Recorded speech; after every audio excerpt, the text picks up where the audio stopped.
Hello brain.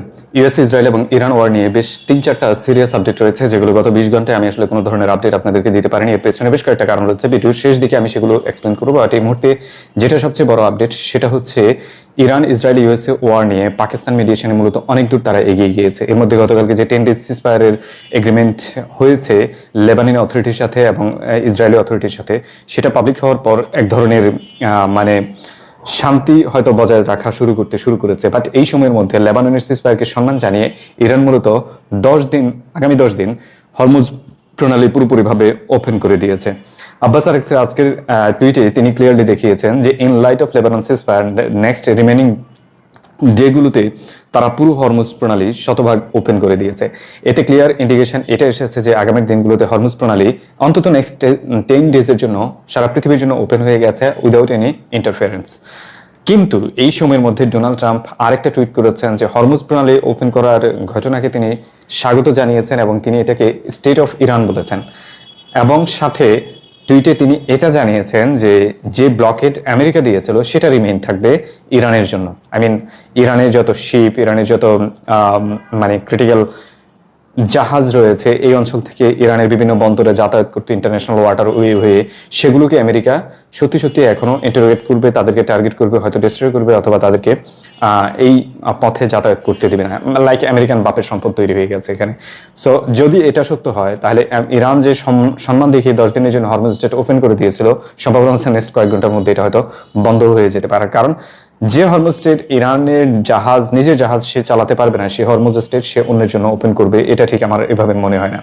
So it's getting critical because of Donald Trump মানে unusual অ্যাক্টিভিটির কারণে। At the same time যদি আপনি অন্যদিকে তাকান, ডোনাল্ড ট্রাম্প মূলত ঘোষণা দিয়েছে মধ্যপ্রাচ্যের যতগুলো দেশ রয়েছে তারা নাকি তাকে বেশ ভালোভাবে হেল্প করেছে এবং প্রত্যেকটা মানে এই হরমুজ স্ট্রেট ওপেন হওয়ার কারণে প্রত্যেকটা দেশ মূলত আনইন্টারাপ্টেডলি তাদের তেল এবং গ্যাস সেল করতে পারবে। শুনতে অনেক ভালো মনে হতে পারে, অনেক ভালো লাগার মতো মনে হতে পারে, কিন্তু বাস্তবতা হচ্ছে এই 10 দিনেও বাংলাদেশ কোনো শিপ এখান দিয়ে আসা যাওয়ার মাধ্যমে বড় কোনো পরিবর্তন আনতে পারবে বলে আমার মনে হয় না। এর পেছনে বেশ কয়েকটা কারণ। প্রথম দুটো কারণে মূলত হচ্ছে মধ্যপ্রাচ্যের যে কটা দেশ থেকে আমরা তেল গ্যাস কিনি তার মধ্যে সবচেয়ে বেশি অংশে সৌদি আরব, কাতার এবং ইউএই রয়েছে।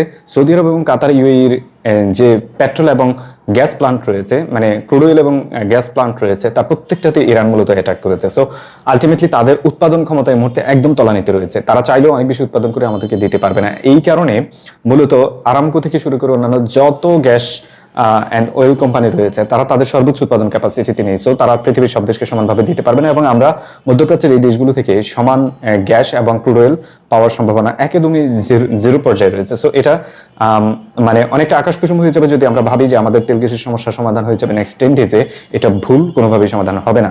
সো বাণিজ্যমন্ত্রী কি বললো আর অন্য কি বললো সেগুলো বিশ্বাস করার কোনো কারণ নেই। যেটা বিশ্বাস করবেন সেটা হচ্ছে গ্রাউন্ড খুব খারাপ অবস্থায় রয়েছে। এবং আজকে ওয়াল স্ট্রিট জার্নাল এবং middle East Eye clearly news করেছে যে নেক্সট অন্তত 2 বছরের বেশি সময় লেগে যেতে পারে মধ্যপ্রাচ্যের এই দেশগুলোকে তাদের তেল গ্যাসের যে উৎপাদন ছিল সেটা পুরনো অবস্থায় ফিরে নিয়ে যেতে, মানে রেজিস্টোর করতে যুদ্ধের পূর্ববর্তী অবস্থায় পৌঁছাতে।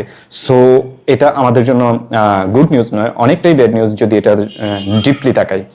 And same time Donald Trump আরেকটা টুইট কিছুক্ষণ আগে করেছেন যেখানে তিনি বলেছেন যে আমেরিকার কাছে ইরান মূলত তার নিউক্লিয়ার ডাস্ট ক্লিয়ার করার আর্জি জানিয়েছে এবং ইরানের যে 450 কেজির উপরে হাই এনরিচড নিউক্লিয়ার ইউরেনিয়াম রয়েছে সেটা নাকি আমেরিকার হাতে তুলে দেওয়ার জন্য ইরান রাজি হয়েছে এবং এর জন্য $20 বিলিয়ন ডিল করেছে তারা ইরানের সাথে। যে ডিলের মিনিংস হচ্ছে ইরানের প্রায় 20 থেকে 22 বিলিয়ন ডলারের সম্পদ পৃথিবীর বিভিন্ন প্রান্তে আমেরিকা সিজ করে রেখেছে।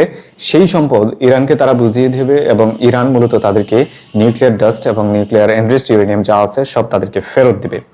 শুনতে মানে মনে হতে পারে যে কেউ একজন পাগল হয়ে গেছে, কারণ ইরান তার নিউক্লিয়ার ব্যাপারে একদম ক্লোজ পয়েন্টে বলে দিয়েছে এটা নন নেগোসিয়েটেবল এবং তারা নিউক্লিয়ার নিয়ে কোনো নেগোসিয়েশন করবে না। বাট ডোনাল্ড ট্রাম্প এবং তার এলাই ক্লিয়ারলি এটা বলেছে। এখন কনফিউশন দু প্রান্তেই রয়েছে, ইরান সত্য বলছে নাকি ডোনাল্ড ট্রাম্প সত্য বলছে, ইরান মিথ্যা বলছে নাকি ডোনাল্ড ট্রাম্প মিথ্যা বলছে।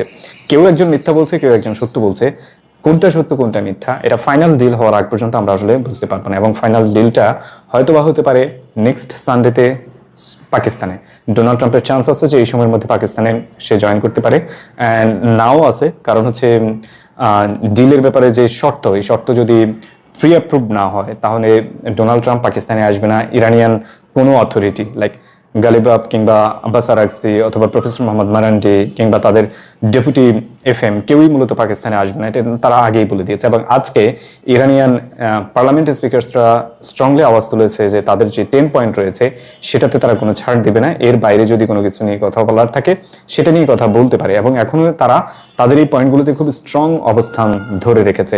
ইন দ্য মেইন টাইম যে লেবানন সিজ ফায়ার করেছে সেই লেবানন সিজ ফায়ারে লেবানিয়ান প্রাইম মিনিস্টার এবং ইসরায়েলি ডেলিগেশন সরাসরি কথা বলেছে, মানে কথা হয়েছে মূলত লেবাননের প্রাইম মিনিস্টার এবং ইসরায়েলি ডেলিগেশন, কিন্তু যুদ্ধ করে যাচ্ছে ইসরায়েলি ফোর্স এবং হিজবুল্লাহ। সো যে সিজফায়ার হয়েছে সেটা কাইন্ড অফ যার সাথে লড়াই হচ্ছে তাকে বাদ দিয়ে। সো এই সিজফায়ার বেশি দিন টিকার কোনো চান্স নেই, এটা যুদ্ধে রিজাম্পশন হওয়ার চান্সটা অনেক বেশি হাই এবং খুব দ্রুতই হয়তো সেরকম কিছু হয়ে যেতে পারে। ট্রাম্পের এই কথার প্রেক্ষিতে আব্বাস গালিবাফ যে খুব স্ট্রংলি একটা মানে রিয়াকশন করেছেন, তিনি ক্লিয়ারলি বলেছেন যে ওয়েস্টার্ন এলাইরা কি বলে কি না বলে তার চেয়ে ইম্পর্টেন্ট ইস্যুস হচ্ছে ইরানিয়ানরা কি দেখতে পাচ্ছে কি আদায় হচ্ছে। সো এটাই সবচেয়ে ইম্পর্টেন্ট যে এখন পর্যন্ত ইরানিয়ানরা যে কথাগুলো বলেছে বা ইরানিয়ানরা যে ক্লজগুলো টেবিলে সাজিয়েছে তার কোনোটাতে তারা আসলে ছাড় দিয়ে কথা বলেনি আমেরিকার সাথে, কিন্তু আমেরিকার পক্ষ থেকে একের পর এক বিভিন্নভাবে বিভিন্ন ধরনের আওয়াজ তোলা হয়েছে, যার প্রত্যেক ক্ষেত্রে এটাই দেখানোর চেষ্টা করা হয়েছে যে ইরান তাদের সাথে নেগোসিয়েশন করে যাচ্ছে, আমেরিকার কাছে তারা আসলে বন্দি নেগোসিয়েশন করতে বাধ্য। ব্যাপারটা এরকম ভাবে দেখানো হয়েছে, রিয়েল লাইফে এই ধরনের কোনো কিছু এখন পর্যন্ত হয়নি। অ্যান্ড হরমুজ স্ট্রেট ব্যবহার করার জন্য ইরান যেসব স্যাংশন দিয়েছে পৃথিবীর বিভিন্ন দেশকে, তার মধ্যে অন্যতম একটা হচ্ছে ইন্ডিয়া। আজকের নিউজ এটা ক্লিয়ারলি দেখা যাচ্ছে যে ইন্ডিয়া মূলত তার শিপগুলোকে হরমুজ স্ট্রেট ছাড়িয়ে আনার জন্য ইরানকে ইউয়ানে তাদের টোল প্রদান করে যাচ্ছে। মানে এটা গ্লোবাল নিউজের একটা বড় পার্ট যে ইরানকে ইউয়ান দিয়ে তাদের টোল প্রদান করে যাচ্ছে ইন্ডিয়া, এবং যে ব্যাংক ব্যবহার করে যাচ্ছে সেগুলো American sanction bank. So American স্যাংশনকে লিটারালি মানে আঙ্গুল দেখাচ্ছে মূলত ইন্ডিয়া এবং অন্যান্য দেশগুলো। একই সময়ে ইউএস মূলত তাদের সবচেয়ে বড় মিলিটারি মুভমেন্ট এই মুহূর্তে মধ্যপ্রাচ্যে করেছে। গত 24 ঘন্টায় প্রায় 75টার বেশি লজিস্টিক সাপোর্ট করার মতো C-17 এবং C-5 এর মতো C-130 মতো জেট মূলত মধ্যপ্রাচ্যে তারা যাতায়াত করিয়েছে, যার বেশিরভাগ অংশ যাতায়াত হয়েছে মূলত জার্মান হয়ে এবং এখানে ল্যান্ড করেছে বেশিরভাগ অংশে সৌদি আরব এবং ইসরায়েলে এবং ইউএইতে। সো ধারণা করা হচ্ছে অতীতের যে নিউজ ছিল মানে সিজফায়ারের আড়ালে, ব্লকেটের আড়ালে কিংবা শান্তি আলোচনার আড়ালে ইসরায়েল এবং ইউএসএ মিলে মূলত আরেকটা গ্রাউন্ড ইনভেশনের লাস্ট চেষ্টা করে যাচ্ছে ইরানে, এবং সেটা হয়ে যাওয়ার চান্সটাই অনেক হাই। ইউএসএর যে ইন্টেন্সিটি এখন পর্যন্ত দেখা গেছে, এতে ইউএসএ মূলত সবচেয়ে বেশি অংশে প্রত্যেকটা দেশকে জড়ো করার চেষ্টা করে যাচ্ছে মধ্যপ্রাচ্যের দেশগুলোকে, যে তাদের সাথে ওয়ারটা আরো স্ট্রংলি করার জন্য। এবং যদি এটা তারা সত্যি সত্যি এভাবে করতে থাকে তাহলে ওয়ার রিজাম্পশন হওয়ার চান্স রয়েছে। And the last thing is America যেভাবে বলছে যে ইরানের ইকোনমিক পেইনকে তারা কমানোর চেষ্টা করবে যদি তারা আমেরিকার সাথে এগ্রি করে, তার ঠিক উল্টো মতবাদ দিয়েছেন ইউএস ট্রেজারি সেক্রেটারি গত পরশুদিন, এবং তিনি ইজিপ্টে ভ্রমণ করা অবস্থায় সেখানেই বলেছেন যে যুদ্ধ শেষ হওয়া না হওয়া তাদের উপর রিলে করে না, বরং তারা আমেরিকার দিক থেকে ইরানকে ইকোনমিক পেইনের সর্বোচ্চ পর্যায়ে নিয়ে যাবে এবার, এবং তারা সর্বোচ্চ স্যাংশনের প্রস্তুতি নিচ্ছে ইরানের ক্ষেত্রে। ইরানের ইকোনমিকে লিটারালি বম্বিং করার ট্রাই করে যাচ্ছে তারা স্যাংশনের মাধ্যমে, এবং এটা তারা ওপেনলি এবং খুব স্ট্রেট ফরওয়ার্ড মিডিয়ার সামনে বলে দিয়েছে। যখন এইভাবে কথা বলে তখন আপনি নিশ্চিতভাবে ধরে নিতে পারেন যে আমেরিকা যত আওয়াজ তুলছে, আমেরিকা যত ধরনের কথা এই মুহূর্তে মিডিয়াতে এসে বলছে এবং পৃথিবীকে দেখানোর চেষ্টা করে যাচ্ছে যে তারা সিজফায়ার করার জন্য, ডিল করার জন্য এবং মধ্যপ্রাচ্যে শান্তি প্রতিষ্ঠা করার জন্য খুবই লজিক্যালি এখানে দাঁড়িয়ে আছে, সেটা পুরোটাই ভুল, এবং তারা চাচ্ছে এখানে একটা ইকোনমিক পেইন বড় আকারে দেওয়ার জন্য। অ্যান্ড লাস্টলি মধ্যপ্রাচ্য জুড়ে আমাদের যে শ্রমিকরা রয়েছেন তাদের জন্য একটা ব্যাড টাইম এই মুহূর্তে পার করে যাচ্ছেন। অনেকেই হয়তো আগের মতো করে টাকা দেশে পাঠাতে পারছেন না, যেটা আপনারা আমাদের রিজার্ভ দিকে তাকালে বুঝতে পারবেন যে গত 2 মাসে সবচেয়ে লোয়েস্ট পরিমাণ রেভিনিউ এসেছে বাংলাদেশ রিজার্ভে যে মধ্যপ্রাচ্য থেকে, এবং এটা কন্টিনিউ হবে আগামী দিনগুলোতে। গতকালকে এবং আজকে রয়টার্স এবং মিডল ইস্ট আই মূলত নিউজ করেছে ইউএইর সবচেয়ে বড় হোটেল যেটা বুর্জ আল আরব, সেটা আগামী 18 মাসের জন্য বন্ধ হয়ে যেতে পারে। এবং তারা মানে আমি গতকালকের ভিডিওতে এটা একটা কথা বলেছিলাম যেটা ছিল আনভেরিফাইড, আজকে ভেরিফাইড সোর্সে এটা নিউজ এসেছে, এবং রয়টার্স, মিডল ইস্ট আই, এই দুইটা নিউজ আমি দেখেছি। তারা ক্লিয়ারলি এটা লিখেছে যে বুর্জ আল আরব আগামী 18 মাসের জন্য পুরোপুরিভাবে শাটডাউন হয়ে যেতে পারে। এন্ড দেন আপনি চিন্তা করেন, মিডল ইস্টে শুধুমাত্র বুর্জ আল আরব সবচেয়ে বড় হোটেল, সেটা যদি বন্ধ হয়ে যায়, তাহলে মাঝারি এবং ছোট পর্যায়ের যত হোটেল রয়েছে তাদের অবস্থা কি হবে? এই ছোট্ট একটা ইন্ডিকেশন থেকে আপনি বুঝতে পারেন মধ্যপ্রাচ্যে আসলে বাংলাদেশের এই মুহূর্তে ইকোনমিক্যাল যে কলাপস, সেটা হচ্ছে মধ্যপ্রাচ্যের দেশগুলোতে। তার মধ্যে সবচেয়ে বড়টা হচ্ছে ইউএইতে। তাদের রক্তক্ষরণ হচ্ছে এবং তারা এখনো চাচ্ছে স্ট্রেট অফ হরমুজকে কেন্দ্র করে ইরানের সাথে সরাসরি তারা যুদ্ধে জড়াবে।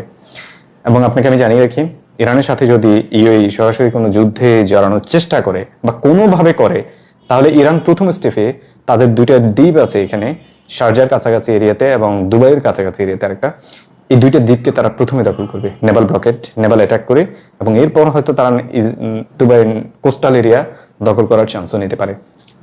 যে এরিয়াতে ইউএসএ এবং ইসরায়েল টিকতে পারেনি ইরানের সাথে, সেই এরিয়াতে দুবাই নয়, শুধু এন্টায়ার জিসিসির সবগুলো কান্ট্রি মিলে ইরানের সাথে টিকতে পারবে না। এটা ফাইনাল ওয়ার্ড এবং এটা হয়তো বা হতে যাচ্ছে। দ্যাটস ইট এখন পর্যন্ত। আল্লাহ হাফেজ।